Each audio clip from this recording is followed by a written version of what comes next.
भगवते वासुदेवाय। ओम नमो भगवते वासुदेवाय। ओम नमो भगवते वासुदेवाय। ओम नमो भगवते वासुदेवाय। ओम नमो भगवते वासुदेवाय। ओम नमो भगवते वासुदेवाय। नारायणं नमस्कृत्यं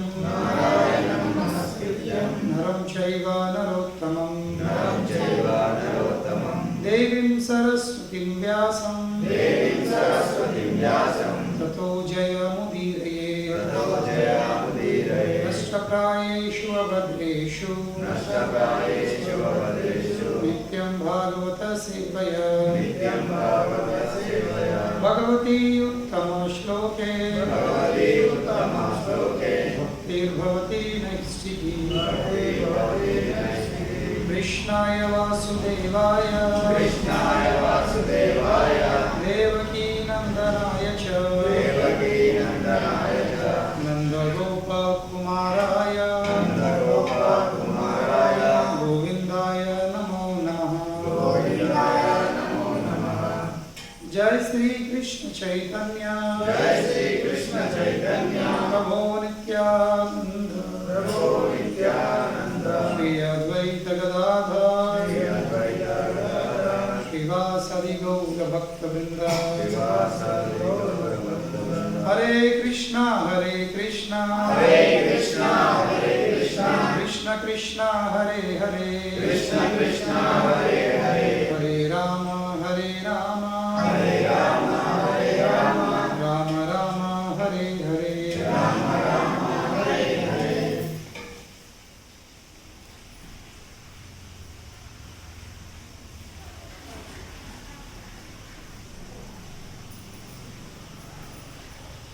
हरे कृष्ण।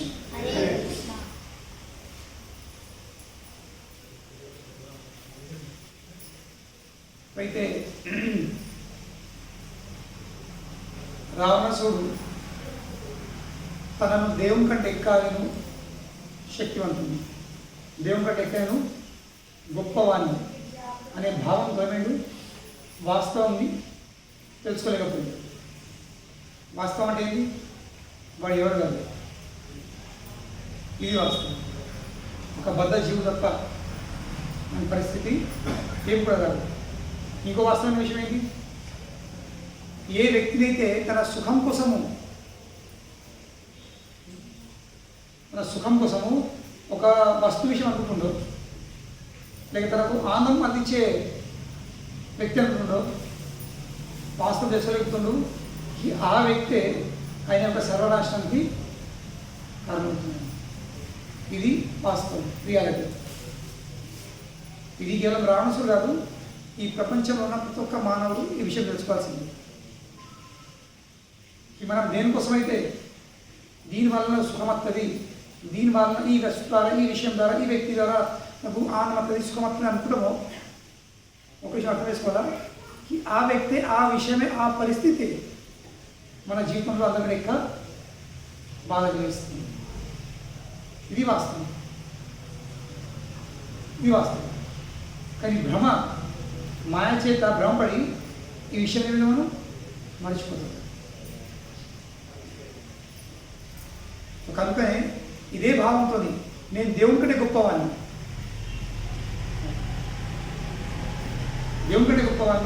కనుకనే ప్రతి ఒక్క వస్తువు మీద ఏమిటి నా అధికారం ఉంది.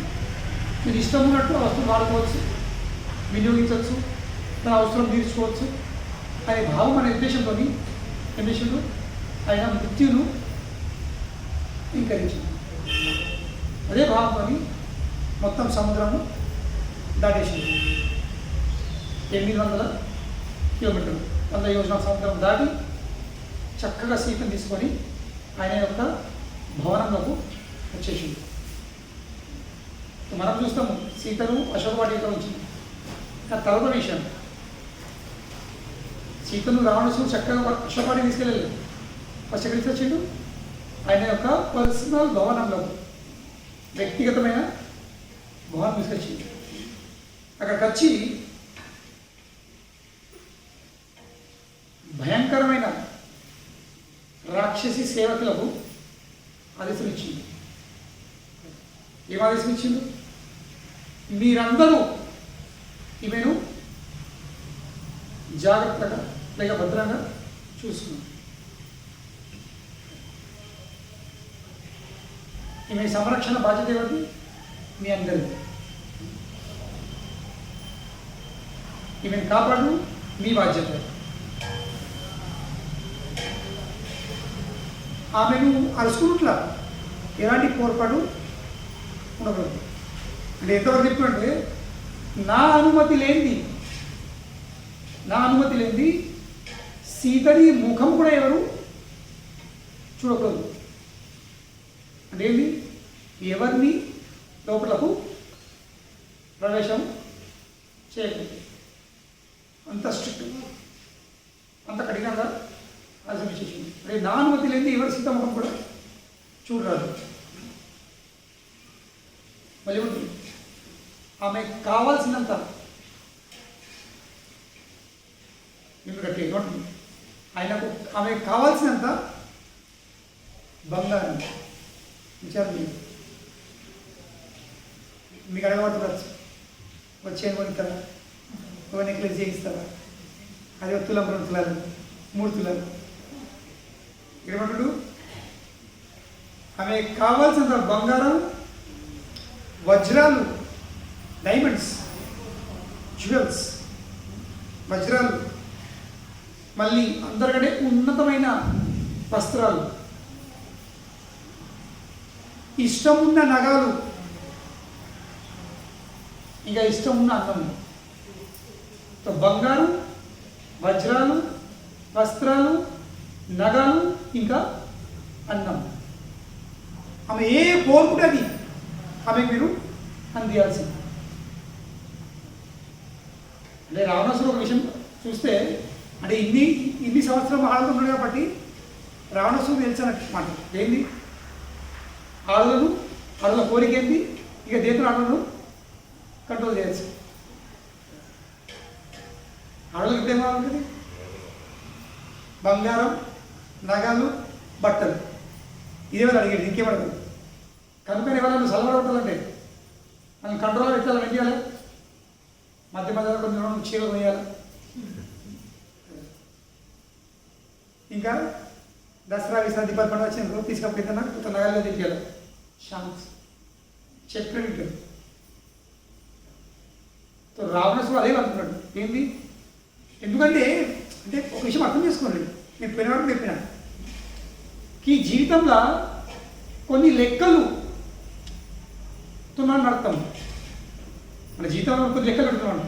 ఆ లెక్కలు ఎప్పుడైతే విజయవంతమవుతాయో, అంటే ఆ లెక్కల ద్వారా కొన్ని విషయాలు పొందుతాయో, కొన్ని అనుభవాలు ఏంటి నేను ఈ విధంగా పనిచేసిన నాకు లాభమైంది. ఇప్పుడు మీరందరూ ఇప్పుడు అంటే నాకు తెలియదు విన్నా. ఇప్పుడు కేసీఆర్ అది నేను కొన్న బియ్యం అంటున్నాడు. ఎంతవరకు కొనకపోతే భూమితో కదా ఏమిస్తుంది? ఎక్కడ ఖర్చు లేకుండా చక్కగా అట్లనే మొలకలు కలుపుతాం. నారు వేసుడు అది మళ్ళీ ఈతలు వేసామని ఉండకూడదు. అది ట్రయల్. కానీ అది సక్సెస్ అయింది అనుకో ఏమిటది? ఈ అందరిలో తీస్తారు. ఎందుకు? ఆ ట్రయల్, ఆ ప్రయత్నాలు ఏమైనాయి? విజయవంతమైనవి. రావణాసురుడు అదే భావం ఉండేది. నేను ఇందాక ప్రపంచంలో ఉన్న అందమైన స్త్రీలను ఎట్లా కంట్రోల్ చేసిన? ఇవే ఇచ్చి ఏమిచ్చి బట్టలు, నగాలు, బంగారు, వజ్రాలు, మళ్ళీ ఇష్టం ఉన్న తిండి ఇచ్చిన వాళ్ళు మెప్పించుకున్నారు. సో ఈమెను కూడా అట్లనే మెప్పించుకుంటా అని రావణాసురుడు అంటే ప్రతి ఒక్క వ్యక్తి అది ఉంటుంది. అనుభవాల మీద ఒప్పందం అవుతుంది. మనసు ఎట్లా పనిచేస్తుంది? మనసులో ఫస్ట్ విచారం వస్తుంది. మనం ఆలోచిస్తుంటాం ఈ విచారం ఆ విచారం. తర్వాత విచారాలు ఏమిటి? అనుభవాలు మారుతాయి. మనం కదా మిర్చి బజ్జి తినాలా, మిర్చి బజ్జి తినాలని విచారాలు వస్తాయి. ఏమవుతాం? తింటాం 2 మరి ఆ మిర్చిపోయి తినదా కొన్ని అనుభవాలు వస్తాయి. ఏమనుభవం?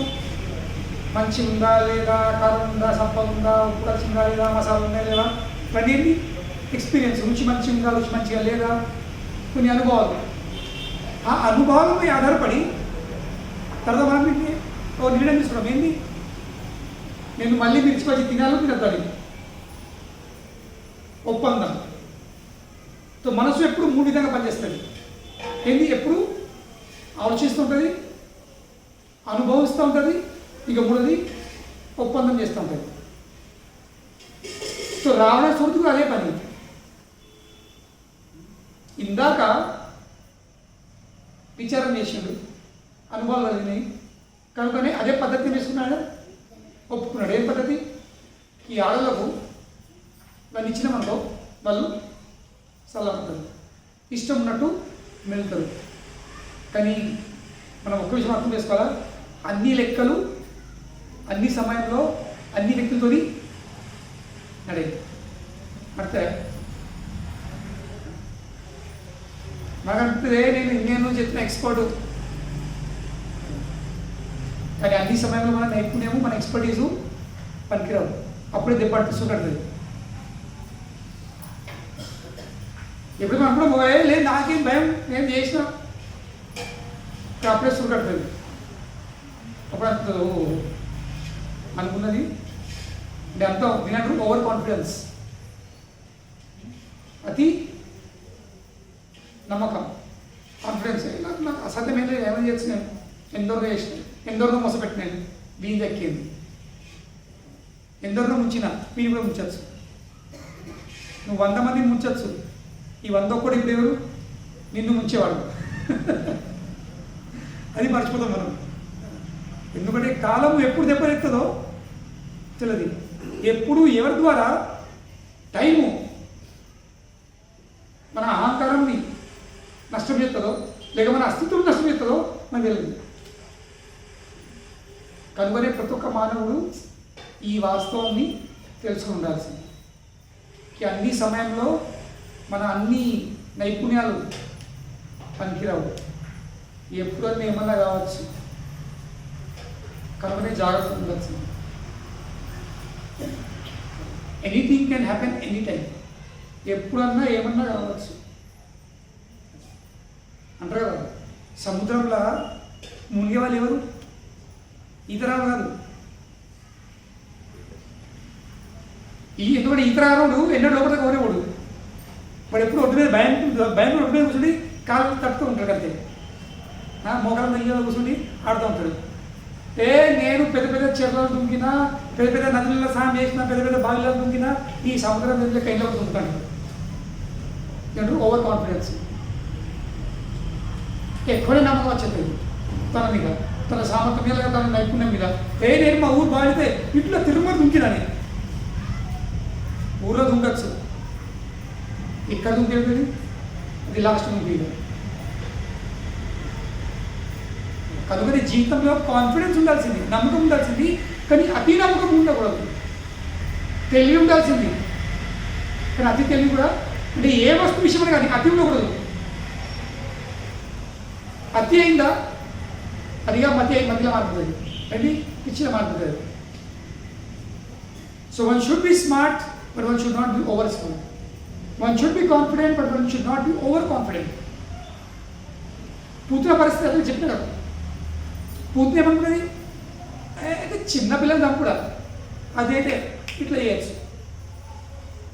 ఈ చేతులు చెప్పండి, అదే చేస్తాం మరి లెఫ్ట్ ఎత్తండి. హిందూ అంటారు ఏది మీరు దాయి హాత్కా ఖేలే అని. ఇప్పుడు కంసుడు చెప్పిండో ఏం సేవ ఉంది? ఏదో చిన్న పిల్లని అప్పుడుంది, చిన్న పిల్ల కానీ 8 రోజులు 6 రోజులు అటువంటి ఎందుకు చంపినాను, అదేం పెద్ద విషయం. పూర్తి ఏమనిపించింది? చిన్నపిల్లలు చంపడం పెద్ద విషయం కాదు, ఇంకేమైనా ఇంక పెద్ద కార్యం లేదు. కనుకనే బృందావనంలో పోయిన ప్రతి ఒక్క రాక్షసుని పరిస్థితి ఏమైంది? వాళ్ళందరూ ఎక్కువ నమ్మకంతో పోయింది. ఏది చిన్న పిల్లగాడే కదా, మేము పెద్ద పెద్ద రాక్షసులు చంపేసినాము, ఈ చిన్న పిల్లడిపై ఏం లెక్కని. కానీ మర్చిపోయిండ్రు ఇక చిన్నపిల్లడు కాదు, చిన్నపిల్లడు సాక్షాత్ దేవుడు ఇక ఇప్పుడు మీ మృత్యు రూపంలో మీ ఎదురు వచ్చింది. కనుకనే ప్రతి ఒక్క వ్యక్తికి ఎప్పుడు కొంచెం భయం ఉండాల్సిందే. భయం ఉన్నవాడు ఎప్పుడైనా బతుకుతాడు. భయం లేదా అది నష్టం మీద. ఏ రోజు భయం పోయిందా నష్టపోడు చాలైతే. కనుక ఎంత నైపుణ్యం కలిగి ఉన్నా కానీ భయం ఉండాల్సింది. అంటే మా అనుభవంలో మేము కూడా ఎన్నో ఆపరేషన్లు చూసాం, చేసాం. కానీ ప్రతిసారి థియేటర్లో వెళ్ళే ముందు ఒకరోజు రాత్రి చూసుకునేవాళ్ళు. ఎందుకు? ఎప్పుడు ఏమన్నా రావచ్చు, దానికోసము సిద్ధంగా ఉండాల్సింది. ఎమర్జెన్సీ అప్పుడు ఏం చేస్తాం? ఆ భయం ఉందనుకో ఏం కాదు.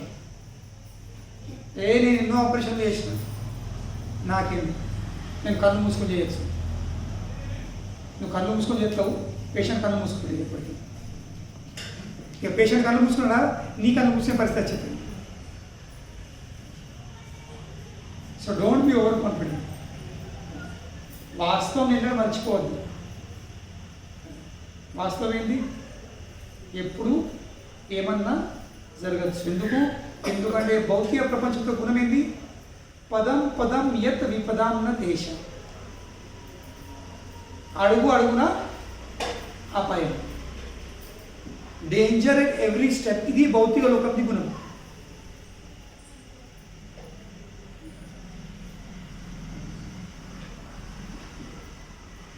అడుగు అడుగున అని చెప్తుంది శాస్త్రం. 10 అడుగులు కాదు, లేవో కిలోమీటర్ తర్వాత కాదు, ఏమిటి? అడుగు అడుగున ఆపాయం అంటే ఏంటి? నువ్వు ఒక్కడికి వేసినావు, నెక్స్ట్ అడుగు ఎక్కడెత్తావో ఆ అడుగు ద్వారా ఏమవుతుందో ఏం గ్యారెంటీ లేదు. ఒకరికి ఎంత జాగ్రత్త ఉండాలి?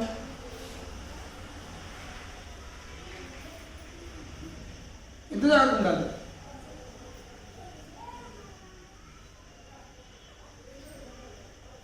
ఇది వాస్తవం. కనుక జీవితం గడిపేటప్పుడు కొన్ని విషయాలు తెలుసుకొని ఆ విధంగా మెదలాల్సింది. దానికి వ్యతిరేకంగా పోయినావా సుఖపడుతుంది. ఎందుకంటే కొన్ని విషయాలు మనము మారలేము. You can't change. ఉదాహరణ కర్మ నిబంధనలు మారలేము. నువ్వు చెడు కర్మ చేసినావు అంటే దానికి సరైనటువంటి ప్రతిఫలము అనుభవించాల్సిందే. నువ్వు ఎక్కడ ఎడన్నావు, ఈ శరీరం కాకుండా ఇంకో శరీరంలో కానీ అక్కడ కూడా తప్పది. మనం తినేటప్పుడు తాగేటప్పుడు మర్చిపోవచ్చు అంటారు కదా. పిల్లి పాలేప్పుడు కన్ను మూసుకుంటుంది. ఇంకేమనిపిస్తుంది? నన్ను ఎవరు చూస్తలేదు. కళ్ళు మూసుకొని పాలు తాగితే పిల్లి అనిపిస్తుంది, నన్ను ప్రపంచంలో ఎవరు చూస్తలేరు. కానీ మర్చిపోతుంది ప్రపంచం నన్ను చూస్తుంది. అదేవిధంగా మనం చెడు చేసేటప్పుడు, ఒకళ్ళని మోసపెట్టేటప్పుడు ఎవరు చూడకపోవచ్చు, కానీ పరమాత్మ చూస్తుండు. ఆ పరమాత్మ కాలరూపంలో ప్రతి ఒక్క వ్యక్తిని లెక్క పెట్టుకుంటుంది. ఇక దాని యొక్క ప్రతిఫలము అనుభవించగా ఉండలేదు. తప్పెడిది కాదు. ఎప్పుడు ఏ రూపంగా వస్తుందో చెప్పలేదు. ఎప్పుడన్నా రావచ్చు, ఎప్పుడన్నా ఏ రూపంగా రావచ్చు. అది కనుకనే కొంచెము భయము ఉండాల్సింది. అంటే లేదు ఇన్నేళ్ళు చెప్తున్నా ఏమైంది, ఇన్నేళ్ళు నుంచి ఏం కాలేదు, ఇప్పుడైతుంది.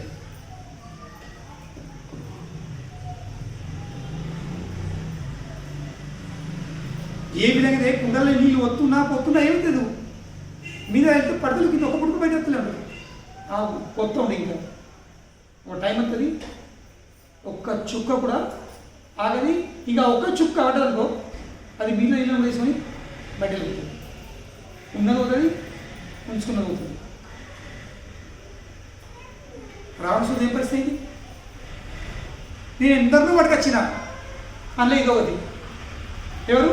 సీత. నువ్వు ఎందరినో అడగ రావచ్చు, కానీ ఇది ఒకటి కాదు. ఇది నీ జీవితం నష్టమైన వచ్చింది, నీ అస్తిత్వం నష్టమైన వచ్చింది. నువ్వు జీవితం అంతా సంపాదించిన నీ అస్థి, నీ ఆస్తులో నీ వైభవం, నీ ఐశ్వర్యం ఏం చేసింది? పాలన వచ్చింది. ఆ వాస్తవాన్ని రావణాసురుడు తెలుసుకోలేకపోయింది. ఇక మీకు తెలిపేస్తుండు. ఆమెను నియంత్రించే ప్రయత్నం చేస్తుంది. దేని ద్వారా? మంచి మంచి బట్టలు తీయండి, మంచి మంచి నగాలు ఇవ్వండి, ఇష్టం ఉన్న బంగారము, వజ్రాలు, తిండి చెప్పి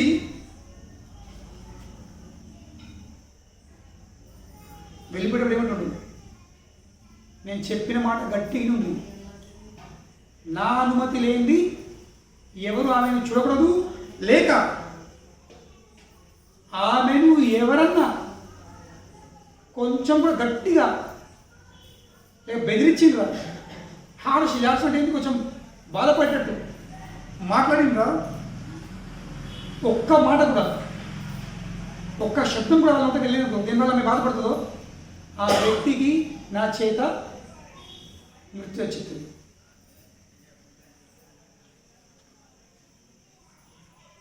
చెప్పు. అంటే అంతా పిచ్చింది. ఆమెకు ఎవరు ఏ మాట అనకూడదు.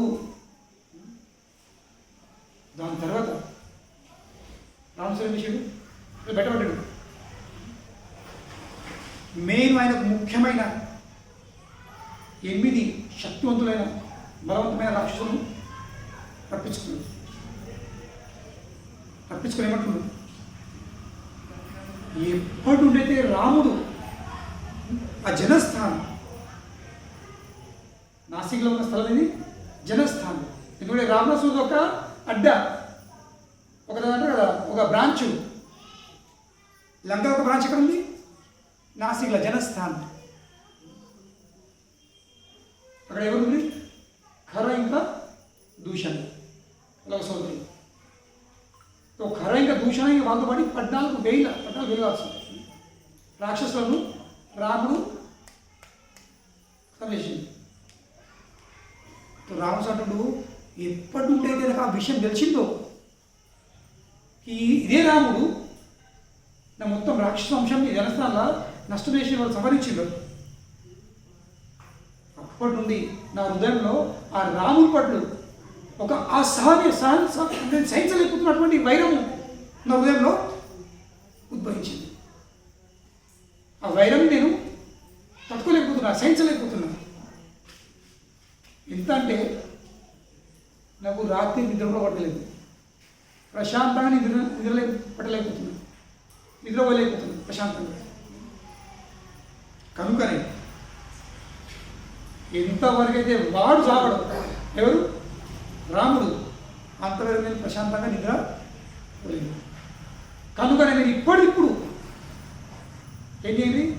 నాసిక్ వెళ్ళి ఆ జనస్థానికి వెళ్ళి ఈ రాముని యొక్క కార్యకలాపాలు మీరు గూఢాచారులై నీ చూసినప్పుడు ఇమ్మీడియట్లీ ఒక్కొక్క కవరు అందిస్తాము.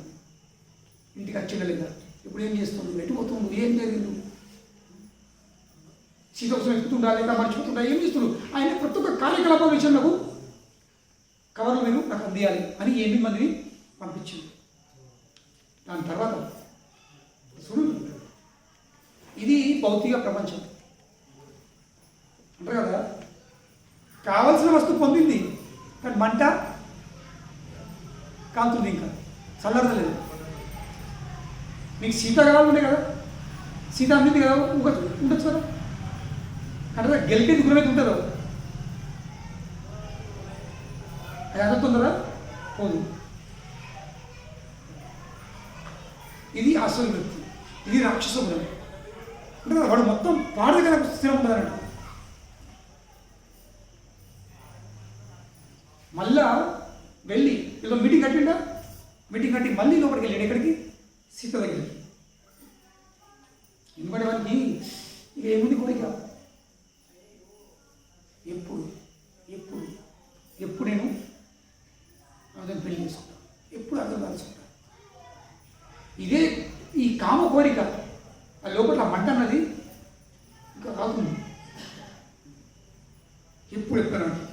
ఆ భావంతో మళ్ళీ ఆ భవనంలో సీత ఉన్న రూమ్లకు వెళ్ళిండు. కానీ ఏం చూస్తుండు? రావణాసురుడు ఏమనిపించింది? ఇందాక అనుభవం ఉండే తీసుకొచ్చిన అమ్మాయిలను కానీ ఇసరికి మళ్ళీ మంచిగా మంచి మంచి బట్టలు వేసుకొని నగలు వేసుకొని మంచిగా తింపడం కూర్చున్నారు సార్. అదే దృశ్యం కంటికి కనబడతాం అనుకున్నాడు. కానీ ఆ దృశ్యం కనబడలేదు. ఏమనిపిస్తుంది?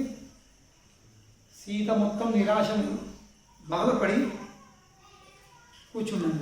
ఇక ఆమె చుట్టూ మొత్తం రాక్షసులు ఆమెను చుట్టుపెట్టి కూర్చున్నారు. తన కంటికి వెళ్ళే గారి నీటితోనే ఆమె మొత్తం తడిసిపోయింది. ఏ విధంగా అయితే సముద్రంలో మొత్తం గాంధుమారులు అయితే పడవని పరిస్థితి ఏమవుతుంది? ఏ విధంగా అయితే ఒక మందలకి వెళ్ళే ఒక లేడీ తప్పించుకొని తప్పిపోయి కుక్కల మధ్య రచితులు నక్కల మధ్య రచితులు దాని పరిస్థితి ఏమవుతుందో అదే పరిస్థితి సీత. ఆ భావన సిద్ధ ఏం చూస్తుంది? గాజు పడవ పరిస్థితి అవుతుంది. ఎక్కడో దాదాపు పడుతుంది పడవ సముద్రంలో. ఆ మందలకి వెళ్ళే లేడీ బయటపడ్డా ఏదో ఏదో కారణం తప్పించుకున్నదా? ఏమిటైగా ఈ నక్కలు కుక్కలు ఎప్పుడు చుట్టుపడి తిరుగుతూ ఉంటాయి, ఎప్పుడు తింటామని. సో సీతని పరిస్థితి అట్లయిపోయింది. సీతకి ఏమి ఇష్టం లేదు, ఆమె బాధ ఆనంది. కానీ రామచంద్రుడు బలవంతంగా వచ్చేసి నాతోనే దేనికి? టూర్, నీకు నా వైభవం చూపిస్తా, నా భావన చూపిస్తా, నాతో పాటు వచ్చేసి అని బలవంతంగా సీతాదేవిని తీసుకొని వెళ్తుంది. తో సీత ఏం చూస్తుంది? ఆ వైభవం ఆ ఐశ్వర్యం చూస్తే సీత అనిపిస్తుంది ఇది సాక్షాత్ దేవతల భవనాలా ఉంది. స్వర్లోకం దేవతల ఇల్లు ఎట్లుంటాయో అటువంటి ఇల్లు రావణాసురుడు ఉంది. ఎందుకంటే వేల దాసులు రావణాసురుడు నోటికి ఏం మాట వెళ్తుందో, ఏం చెప్తాడని ఆయన ఒక కోరిక తీర్చడానికి సిద్ధంగా లేదు. ఇద్దరు వేల రాక్షసులు అంటే అంతమందిని మంది కేవలం తన యొక్క కోరిక తీర్చడానికి. ఎప్పుడు నా మీరు చాలా ఇది 1000 మంది ఒక క్షణంలో ఆయన అందుబాటులో చుట్టుపట్టు. ఆ 1000 మంది ప్రతి ఒక్క రూమ్లో మళ్ళీ బంగ్లా కాదు, మొత్తం ఒక్కొక్క రూమ్లో 1000 మంది.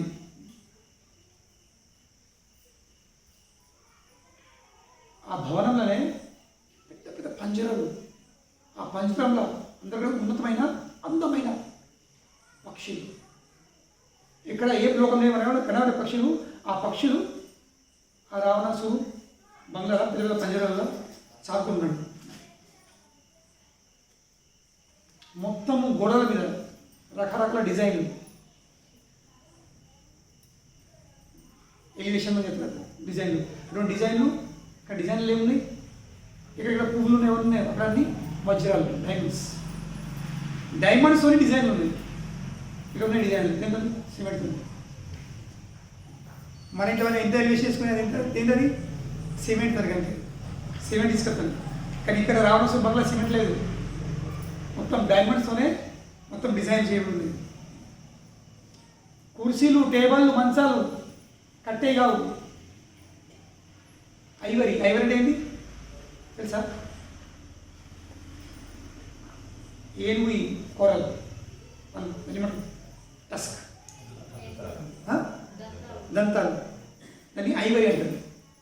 అవిటితో చెక్కిన మళ్ళీ అందులో కూడా ఎట్లా ఆ డిజైన్ బంగారం, దాన్ని ఇన్లైన్ అంటే ఇట్లా ఇలా రంధ్రాలు వేసి అలా బంగారం పెట్టి చెప్తున్నాడు. బాగా ప్రముఖ జరిగింది. మనకి ఇక్కడ తెలియదు ఐవరీ అంటే ఏముంది. అది కొనంత కేరళ పొంది ఎప్పుడు ఒక్కొక్క ఐవరీ చిన్న చిన్న విగ్రహాలు లక్షలు ఉంటాయి. సో అటువంటి ఐవరీతోని మొత్తము ఫర్నిచర్ విత్ గోల్డ్ ఇన్లైన్, అటువంటి ఫర్నిచర్ ఉంది. ఎక్కడికి వెళ్ళినా కానీ ఆర్కెస్ట్రా నడుపుతుంది, మధురమైన వాద్యాలతో సహా మధురమైన పాటలు పాడుతుంది. గాయకుడు అంటే ఏంటి, రావణాసురుడు ఎప్పుడు ఏ మూడుందో అక్కడ మ్యూజిక్ ఆర్కెస్ట్రా అటువంటి. మళ్ళీ మొత్తం భవనం చుట్టూ చిన్న చిన్న పాండ్స్, ఏమంటారు జలాశయాలు, అందులో మంచి మంచి కమల పూలు ఉంటుంది, అటువంటి బాగుంది. ఇది రావణాసురుడు.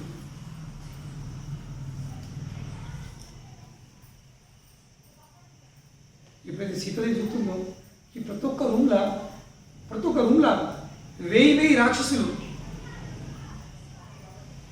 మనకు తుత్త కాదు, వాళ్ళ పై మీదనే లెక్కలేని నగలు ఉన్నాయి.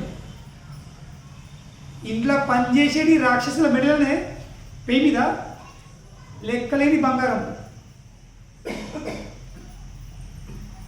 ఇంకా రాని ఎట్లుండొచ్చు? ఇంట్లో పనిచేసేది పట్టుచీర కట్టుకొని వచ్చింది అనుకో, పనిచేసే మనిషి పట్టుచీర కట్టుకుంది అనుకో, మరి ఆ ఇంటికి స్వామికి ఎట్లుండాలి? ఇక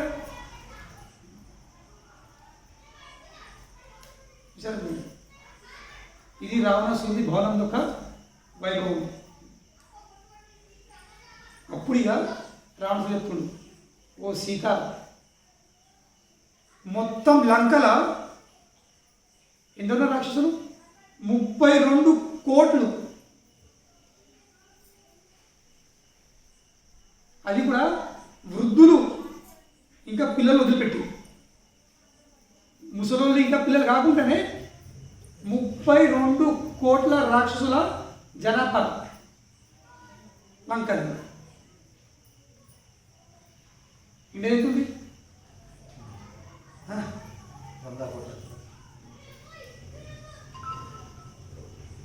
ఇక్కడ ఇది 32 కోట్ల రాక్షసులు. నన్ను అందులోకి వెళ్ళే 32 కోట్లకి వెళ్ళి 1000 మంది నా పర్సనల్ సేవకులు, నా వ్యక్తిగతమైన సేవకులు 1000 మంది ఆ 32 కోట్లకి వెళ్ళి. అప్పుడు నీకు కొంచెం కూడా తెలివి ఉంటే, సీత కొంచెం కూడా తెలివి ఉంటే, నువ్వు నా కోరిక పూర్తి చేయు, ఇంకా నువ్వు నా అన్ని రాణులపైకి శ్రేష్టమైన రాణివి అయితే. కేవలం నా కోరిక తీర్చుకున్నట్లయితే అంటే ఒకరికి ఏం చెప్తుండు, నువ్వు నా రాణి అయినావు అనుకో, ఈ మొత్తం ఐశ్వర్యం ఎవరిది? నీవే. కొంచెం నీ తెలివిని వినియోగించు. నా హృదయంలో ఒక్కడే కోరిక ఉంది. ఏం కోరిక? నువ్వు నా అందరికంటే ప్రామినెంట్ ఏంటి?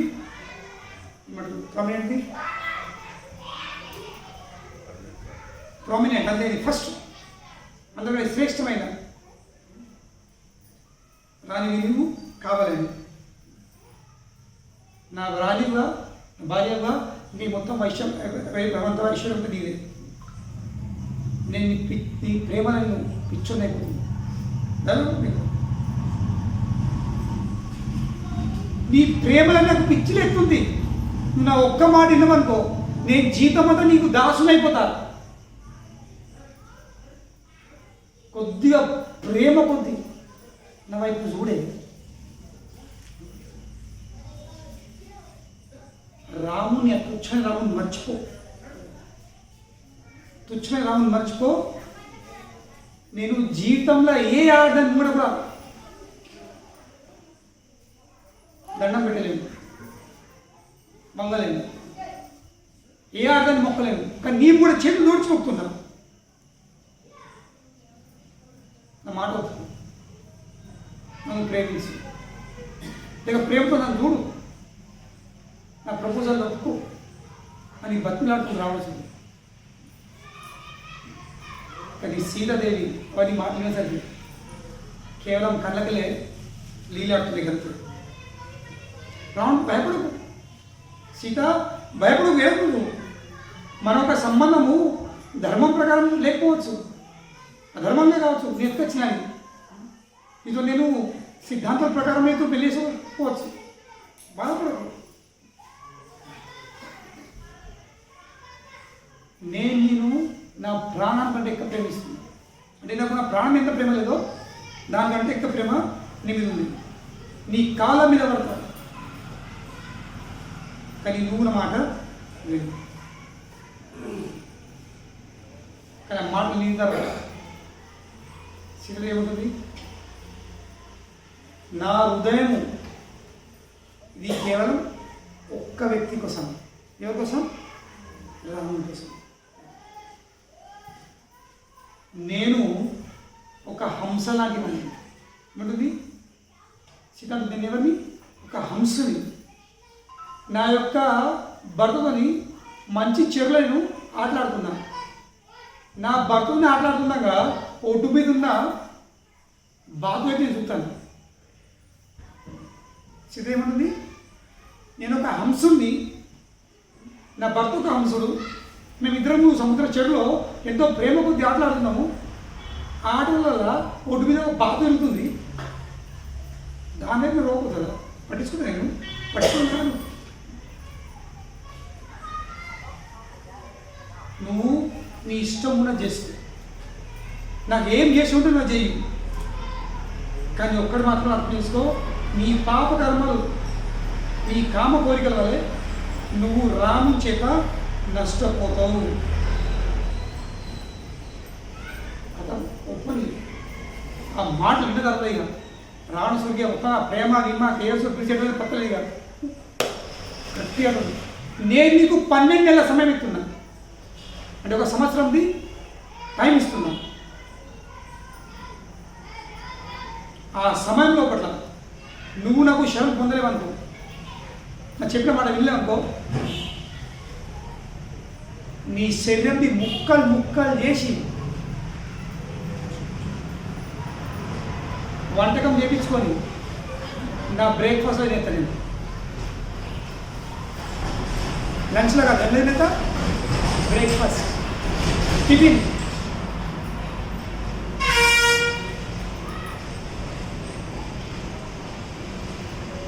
ఇందాక కాళ్ళు కేడ్చు ఏమంటు నా మాట వినకపోతే 12 నెలల లోపల 1 సంవత్సరం లోపల నాకు నువ్వు శరణ కాలేవనుకో, నీ శరీరంని ముక్కలు ముక్కలు చేపించి నా కుక్కలో వంటకం చేయించుకొని నేను బ్రేక్ఫాస్ట్ అనేది నేను కదా.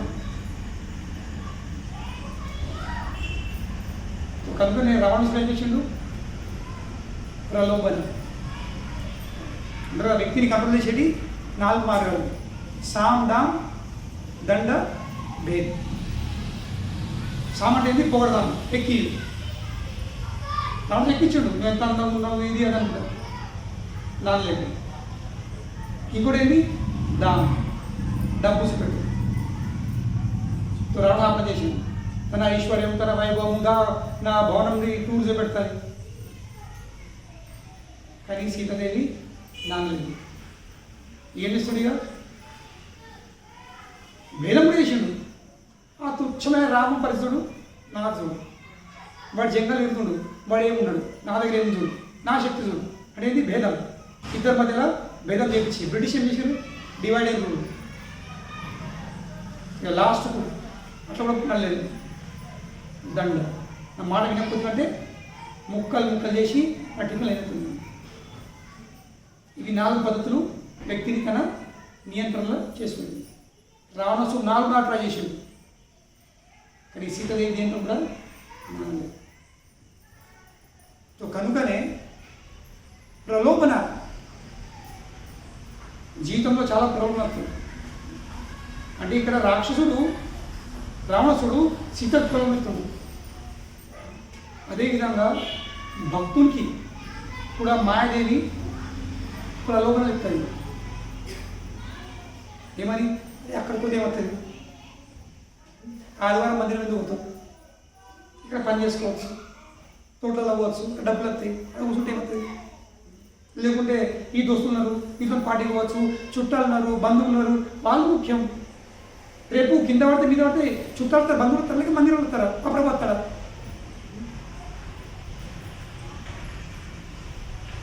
మనసు ఏం చెప్తుంది? ప్రలోభం చెప్తుంది. దేనికోసము? తప్పించుకోవాలి. అంటే మనసు ఏంది? భగవంతుడు కూడా తన భక్తులకు ప్రలోభిస్తాడు. దేనికోసము? మాయా ప్రలోభిస్తుంది, తప్పిపోయడానికి, దారిలోకి వెళ్ళి. కానీ భగవంతుడు ప్రలోభిస్తాడు పరీక్షించడానికి.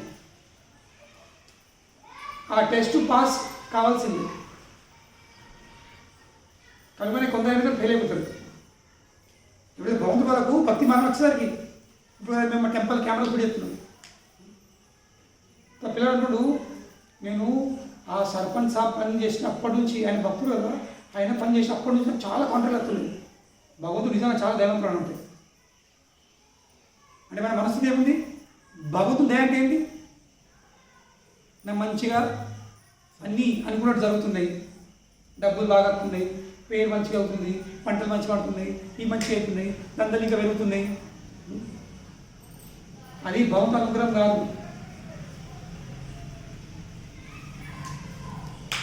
కానీ చాలామంది ఈరోజు ఏమంటారు, అందరికీ ఏమవుతుంది, నేను మందిరం పోతున్నా అంటే, నేను భక్తి ఎత్తుకుంటే నాకు అన్నీ ఎట్లా కావాలి?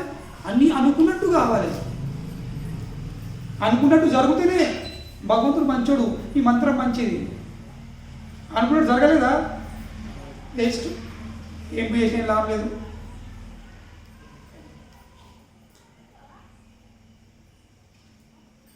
కానీ ఇది భక్తి సిద్ధాంతం కాదు. భక్తి యొక్క సిద్ధాంతం ఏంది? భగవంతుడు ఇస్తాడు, నీ కోరికలు తీరుతాడు, ఖచ్చితంగా తీరుతాడు. ఇక్కడ అర్థం చేసుకోవాలి. ఇప్పుడు మన ఇంటి కదా, ఎవరైనా బిచ్చపలు రాని తాము ఒక్కడిసారి ఎంత విజ్ఞానం చేయాలి, పూర్వం గెలుగుతాం మనం, ఏదో ఇచ్చి ఎలా ఉంటుంది. అదేవిధంగా భగవంతుడు కూడా తన ఆధ్వర్యంతో అందుబాటులో వచ్చిన వ్యక్తులకు తన కోరికలు పూర్తి చేసుకొని చెప్తాడు, ఎలా ఉంటుంది. ఎందుకు? అల్లనే చిక్కిపోయినట్టు. కానీ ఒక సందర్భంలో బలి చక్రవర్తి వామన్ దేవుడికి ఏమని ప్రార్థిస్తుంది? ఎప్పుడైతే వామన్ దేవుడు వచ్చి మొత్తము ఉన్న ఐశ్వర్యం అంతా దొబ్బేసుకున్నాడు. ఏం లేదు, 3 అడుగులల్లా 2 అడుగులల్లా 3 అడుగులు ఏంది, 2 అడుగులల్లా బలి చక్రవర్తి ప్రతి ఒక్క ఐశ్వర్యం ఏం చేసిండు? తీసుకున్నాడు. కానీ బలి చక్రవర్తిని భక్తి ఉండేది కనుకనే ఐశ్వర్యం ఉందా, ఇక ఐశ్వర్యం పోయిందా? నమ్మకము పోలేదు. ఉల్టా ఏమంటుడు, అయ్యా మీరు రాక్షసుల మీద ఎక్క దయ చూపిస్తారు అసలు, అంటే దేవుడి కంటే ఎక్క. ఇది కంప్లీట్లీ అపోజిట్ విషయం, వ్యతిరేక విషయం. ఎందుకంటే భగవంతుడు వచ్చింది దేనికోసం? దేవతలతో పంపించాడు. అయ్యా పోనీ బలి చక్రవర్తి మా రాజ్యము మా స్వర్లోకాన్ని దుబ్బేస్తున్నాడు, మళ్ళీ మాకు ఇచ్చేయండి అని. కానీ బలి చక్రవర్తి ఏమంటుండు, అది మీ అనుగ్రహం కాదు, అసలు మీ నిజమైన ప్రేమ, మీ అనుగ్రహము మా రాక్షసుల మీద ఉంది, దేవతల కంటే ఎక్కువ మాపై. ఎందుకంటే దేవతలకు వాళ్ళకి కావాల్సిన కోరికలు తీర్చి మీరేం చేస్తున్నారు? దూరం చేసుకుంటున్నారు. వాళ్ళ కోరికలు తీర్చి వాళ్ళని మీరు దూరం చేసుకుంటున్నారు. కానీ మా ఐశ్వర్యాన్ని మీరు అన్నీ దొబ్బేసుకొని మాకేం చేస్తారు? మా అందులో విధేయత భావం మీరు ఉద్భవిస్తారు. మీకు క్షణం ముందు మిత్రులు కనుక అది నిజమైన దయ. ఇది బలి చక్రవర్తి తీసుకున్న మనస్థితి. లేకుంటే ఒక్క 5 కొత్తలు లేవు జేబులో. చక్రవర్తి సమ్రాటుడు, స్వర్గలోకంకి రాజు అయిండు, కానీ కొన్ని శాంతం అనేది జేబులో 5 కొత్తలు లేవు. తన ప్రాణం తప్ప ఏం లేదు, అట్టి పరిస్థితి వచ్చేసింది. కానీ నమ్మకం మాత్రం పోగొట్టుకోలేడు. అది భగవంతుని దయ. అది భగవంతుని దయ. నిజమైన దయ అంటే కేవలము భౌతిక కోరికలు తీర్చుడు కాదు. దయ అంటే ఏంటి? భౌతిక కోరికలు తీర్చినా, పూర్తి అయినా పూర్తి కాకుండా ఆ భగవంతుని పట్ల నమ్మకం మాత్రం పోకూడదు. కనుకనే భగవంతుడు టెస్ట్ చేస్తాడు. ఒక ఇచ్చి టెస్ట్ చేస్తాడు, ఒక లాగి టెస్ట్ చేస్తాడు. ఇచ్చిన తర్వాత పొంగుతావా, లేక తీసుకున్న తర్వాత కుంగుతావా? ఎందుకంటే పొంగిన నన్ను మర్చిపోతావు, కుంగిన నన్ను మర్చిపోతావు. భగవంతుడు పరీక్షిస్తాడు. అదేవిధంగా గురువు కూడా పరీక్షిస్తాడు.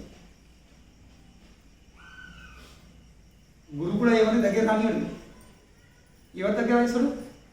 ఎగ్జామ్లో పాస్ అయిన వాళ్ళు.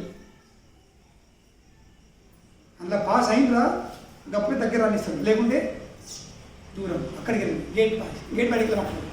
లోపలికి వెళ్ళచ్చు, ఎట్లయినా పరీక్షించవచ్చు. ప్రేమ కొద్ది మాట్లాడచ్చు, మీరు తిట్టచ్చు కూడా. ప్రేమ కొద్ది మాట్లాడి తగ్గచ్చు, ప్రభుజీ ప్రభుత్వం మంచి అనిపిస్తుంది, ఓ గురుగారిని మంచి అనిపిస్తుంది. తిట్టిన తప్పుడు అదే ప్రేమ ఉంటుందా? అందరూ కూడా అవమానించిన అదే ప్రేమ ఉంటుందా? బలి చక్రవర్తికి తన భార్యల ముంగట, తన ప్రజల ముంగట, తన రాక్షసుల ముంగట మొత్తం ఒక విధంగా చెప్పాలంటే బరువు తీసి పడేసి నగరం తీసేసాడు, ఏం లేకుండా. అంతేకాదు పాశంతో తాడుబట్టి మొత్తం కిందికి మీద కట్టేసి చెప్పు, ఒరే ఏంద్రా దానం చేస్తాండవా చెప్పు, 2 అడుగులు ఎత్తివి 3 అడుగు ఎక్కడ చెప్పు, లేకపోతే నరికినవి తర్వాత అవమానిస్తుండు. అంటే ఎంత అవమానిస్తుండు? బ్రహ్మదేవుడు వచ్చి కాల్మొక్తుండు. ఎవరి? వామదేవు. అయ్యా చాలు ఇంత అవమానించకూడదు అంటే అవమానాలు చూసి బ్రహ్మదేవుడు కూడా తట్టుకోలేకపోతుండు. అంటే ఏం అవమానం ఉండొచ్చు విచారణ?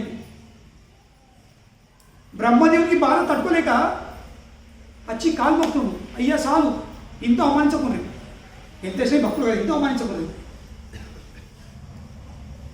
కానీ అంత అవమానించినా కానీ బలి చక్రవర్తి హృదయంలో భగవంతుని పట్ల నమ్మకం ఒక్క ఆవిత్తంతా కదలలేదు, తక్కువ కాలేదు.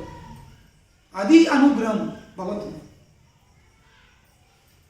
కనుకనే జీవితంలో అన్నీ పోగొట్టుకుని నడుతుంది, కానీ నమ్మకం మాత్రం పోగొట్టుకోద్దు. ఏ రోజు భగవంతుని పట్ల మీద గురు పట్ల నమ్మకం పోయిందా సర్వనాశనం.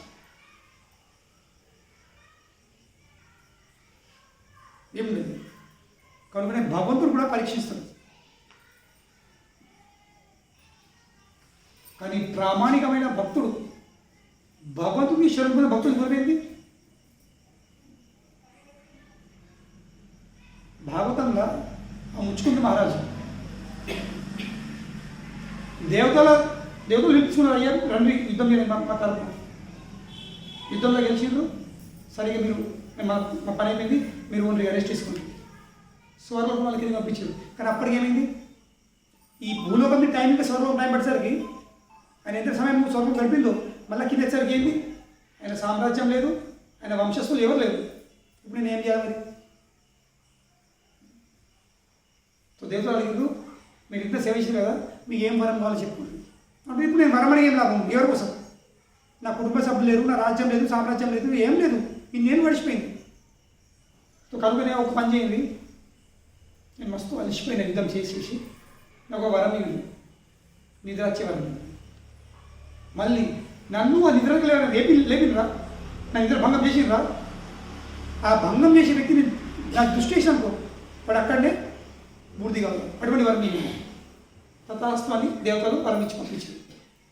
తొయ్యి ముచ్చుకుంటే మహారాజు ద్వారక దగ్గర ఒక కొండ మధ్య గుహల నిద్రగా ఉన్నాడు. కానీ అప్పుడే ద్వారకలా కాలయవన అనే రాక్షసుడు వచ్చాడు కృష్ణుని మీద అటాక్ చేయడానికి, ద్వారక మీద దాడి చేయడానికి. కృష్ణుడు ఏం చేసాడు? సరే ద్రాదం మనము 1 by 1 యుద్ధం చేద్దాం.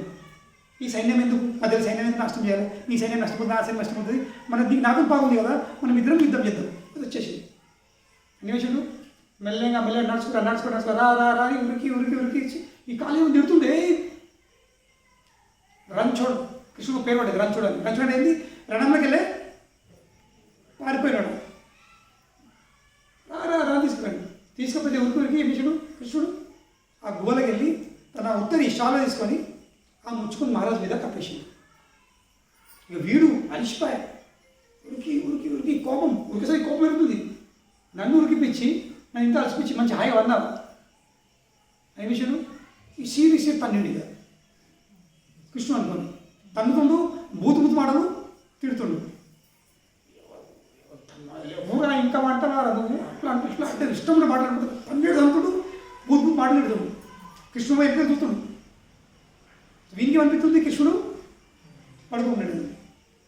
ఇక సడన్గా ఆ ముచ్చుకున్న మహారాజు నిద్ర భంగమై కళ్ళు తెరిచి చూసేసరికి ఖాళీ ఏమన్నా అక్కడే బస్సు అయిపోయింది. దాని తర్వాత పెద్ద కథ బాగా పెద్ద ఉంది. పరిచయం అయ్యా మీరు ఎవరని భగవంతుడు ముచ్చుకుని మాట్లాడుతుండు. ముచ్చుకుని మహారాజు భగవంతుడు మీరు ఎవరని. సో ఇద్దరు ఏ విషయంలో చెప్తుండ్రు. దాని తర్వాత భగవంతుడు నేను దేవాదేవుని. నువ్వు జన్మ జన్మాలు తపస్సు చేసినావు, నా యొక్క భక్తి చేసినావు నన్ను పొందడానికి. ఆ జన్మ జన్మాలు చేసిన తపస్సు ఫలితమైంది ఈ రోజు నేను నీ కూడా దర్శనం ఇస్తున్నాను నీకు. నా దర్శనం ఎన్నడూ కూడా వ్యర్థం పోదు, నా దర్శనం ఎన్నడూ వ్యర్థం పోదు. కనుక నీకేం కావాలా, ఏం వరం కావాలో చెప్పు. నీకు ఏం వరం కావాలా చెప్పు, అడుగు. నీ అన్ని వరాలు అన్ని కోరికలు తీర్చిన నేను సిద్ధం. విచారం ఎవరవుతుండు? సాక్షాత్ దేవాదేవుడు. మనకట్లా ఎవరైనా అడిగిన పడితే ఎంత మంచిగా. ఏం కావాలంటే కానీ మనకు అడిగినా మనం వేస్ట్ వెళ్ళాలి. ఎందుకంటే మనకు అడగలేదు. మనకు అడుగునే పిచ్చి తెచ్చుకుంటాం మనం. ఇది పాగలేకపోతాం మనం అడగలేము. కనుక దేవుడు మన దగ్గర రాడినాడు భయపడుతుంది అడగడానికి. కానీ భగవంతుని కీర్తించిన తర్వాత ముచ్చుకుంద్ మహారాజ్ ఒక్కడే మంచి శ్లోకం పాడుతుంది.